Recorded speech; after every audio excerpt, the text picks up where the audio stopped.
let's discuss limerence. Boy, oh boy, limerence has played an interesting role in my life, particularly when I was in my late teens, early 20s. And I feel like there were like three people who I can name. Like, when I think about it from a rational, kind of distant point of view, literally these people have played very little role in my life, but yet they have lived in my head like for months or years at a time.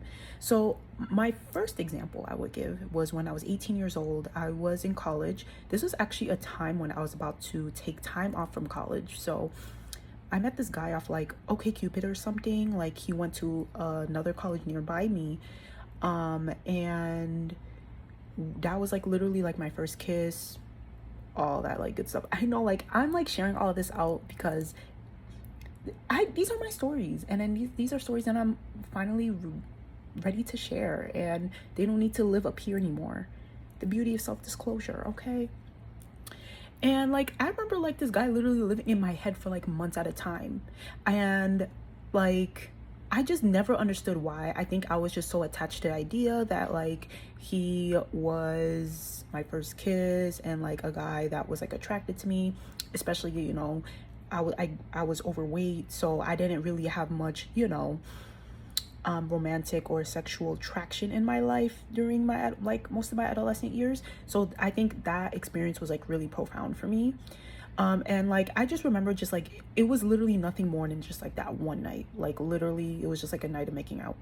But there was just that part of me, it was just like kind of like fantasy making, kind of just like wanting it to be more, hopefully that we would have more of those sessions, but nothing came of it. Like, it was really just that one time.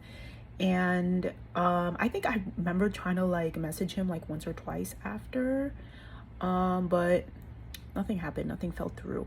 And another thing that like kept me like in like these limerence cycles, especially now that I'm gonna name like two other people, was just the fact that I keep losing my train of thought.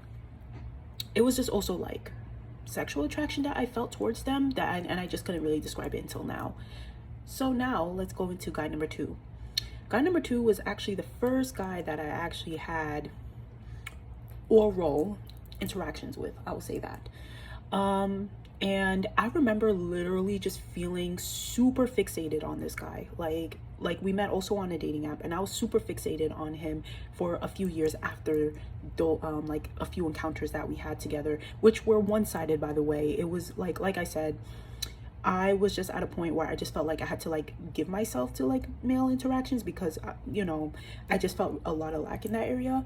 And I'm like, I don't know why I just felt so fixated on him, other than the fact that I was like physically attracted to him. And like, I would see just how poppin' he was like on social media and stuff. Cause yes, your girl was lurking back then. I mean, what else is a girl gonna do in her early 20s? But honestly, like, I don't know. I think there was like also just kind of like this component of me feeling like I idealized him as well. I think this applies to the other previous guy that I just mentioned, but I feel like I like glamorized him, and if anything, I felt like this also kind of attached me to having like a type, because I found myself like oddly attracted to also other men that looked like him. So like, I also talked about this a little bit, even though he's a different guy. He's not a guy that I mentioned in the video that I'm about to mention, but I mentioned this in like the video that I made on wow, my brain is just everywhere, how having a type stems from early childhood unmet needs. So I talk a little bit about those trends on there, and not only that, but I'm looking back and I'm like, why was this man like in my head as much as he was? Like, literally during these encounters, when it was really me going down on him, this man literally treated me like shit and like completely disregarded me. And like, I remember like even having like a sore throat after. Luckily it wasn't anything serious, but I'm pretty sure he was fucking dirty, because why? And like, the fact that like you could just like disregard someone after like they're doing these things to you, like, do you look at sex? Like, I'm ready to bash men, not bash, but call men out on like how they view sex and like how they go about it, and like just like not just men alone, because I feel like I'm stereotyping and generalizing when I say that, because women can do that too. But I'm just letting this out because like this can't live in my head anymore. And like the fact that I'm voicing it out too is like really just keeping me in touch with the reality of the situation and how it really wasn't more than what it was. But of course, younger version me didn't really know and comprehend that, and now I'm just able to share it out loud. But like, yeah, that man, I remember he was just a piece of shit, and then he just knew like he was attractive, so he felt like he could get away with certain things just like in those short interactions that I've known him. Yeah, holy shit, it's like I'm seeing things clear and day.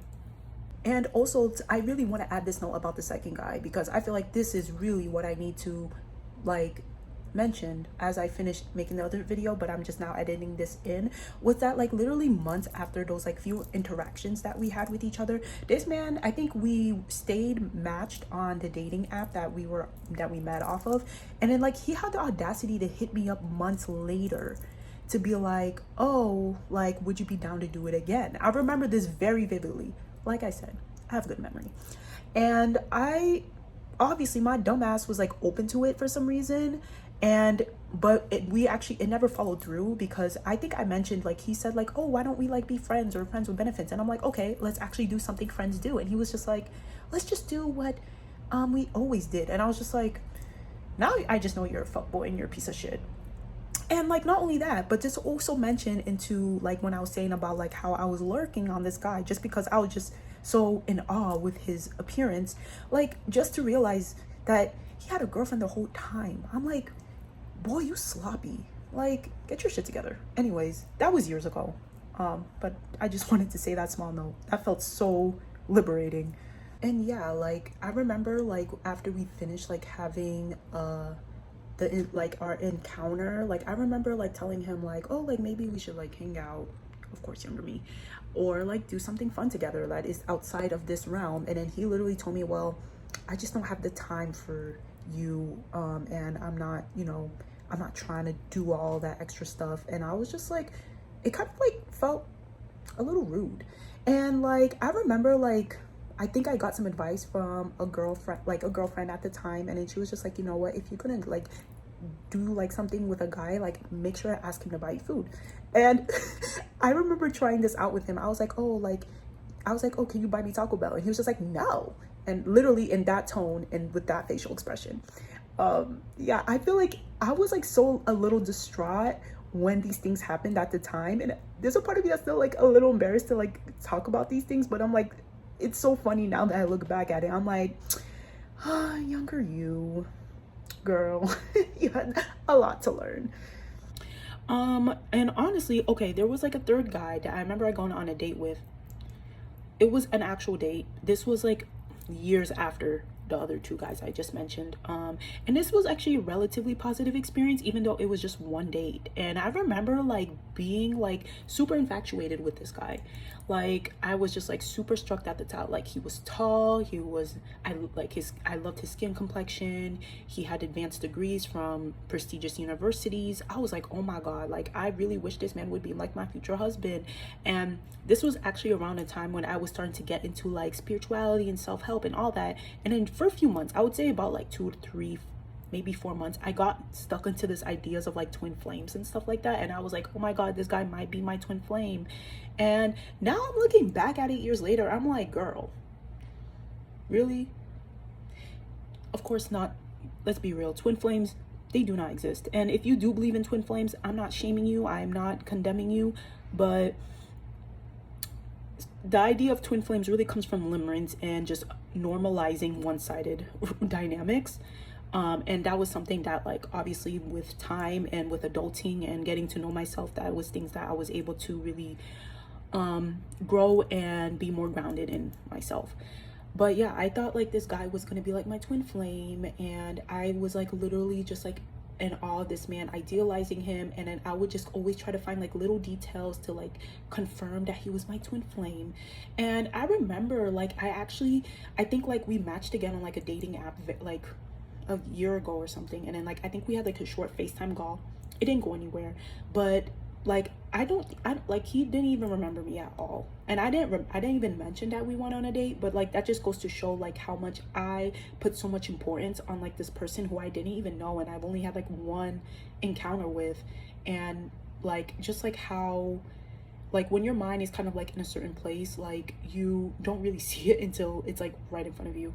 um but yeah, I feel like I really just wanted to address like especially these three dynamics, because like these were, well, I would say the first, this the middle one, the second one was something that like really lived in my head for a, like the second guy, he's the one that really lived in my head for many years.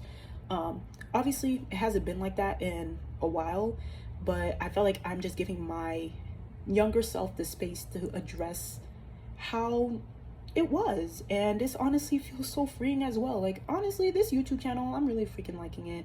Like, and I should honestly start making videos on landscape mode, by the way, because that might help with the thumbnails. But yeah, if anyone ends up watching this video, hopefully it's relatable. Hopefully you can even look into like how, you know, how you view certain people like I needed to. But yeah.